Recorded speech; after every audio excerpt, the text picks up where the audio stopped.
Hello, I'm John Boehner. Before I served in Congress, I ran a small business here in Ohio, and I saw firsthand how politicians in Washington can make it harder for small employers to meet a payroll and create jobs. In the final days of the 2008 campaign, Barack Obama promised to change this country and change the world. Well, I don't know about the world, but here at home, Americans haven't experienced the change President Obama promised. 1 in 10 of our fellow citizens is out of work. Our national debt has grown by $3 trillion. Trust in government has fallen to an all-time low. Now, these problems didn't start under President Obama, but instead of fixing them, his policies have made them worse. A stimulus spending spree that created jobs in China and El Salvador, while millions of Americans lost their jobs here. A job-killing national energy tax, a government takeover of health care. All these things have combined to create massive uncertainty for small businesses, the engine of job creation in America, while our children face a future clouded by debt.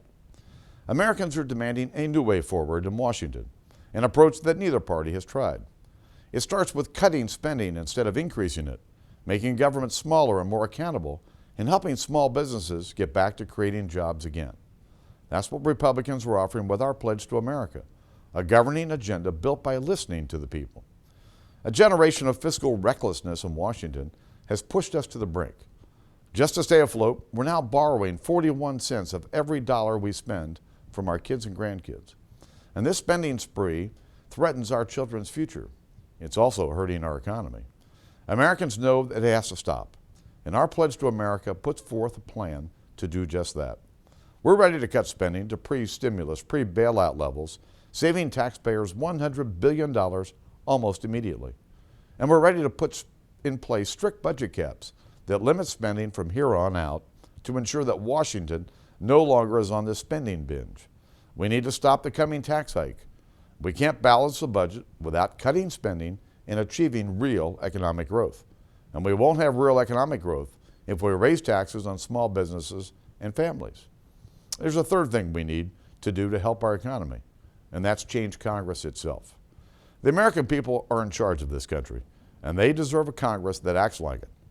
Americans should have 3 days to read all bills before Congress votes on them, something they didn't get when the stimulus was rushed into law. We should put an end to so-called comprehensive bills that make it easy to hide wasteful spending projects and job-killing policies. Bills should be written by legislators in committee in plain public view, not written in the Speaker's office behind closed doors. Across our nation, Americans are looking at President Obama's policies and asking, where are the jobs? To help our economy get back on track, we have to stop all of the coming tax hikes and cut spending, and to cut spending, we need to change Congress itself. This is a new way forward that hasn't been tried in Washington yet. It's a break from the direction in which President Obama has taken our country. And frankly, it's also a break from the direction in which Republicans were headed when Americans last entrusted us with the reins of government. The American people are in charge, and they deserve nothing less.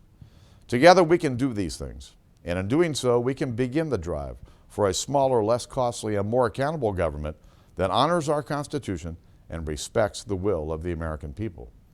These ideas are at the core of our Pledge to America. We've tried it President Obama's way. We've tried it Washington's way. It hasn't worked. It's time to put the people back in charge. Thank you for your time, and may God bless the United States of America.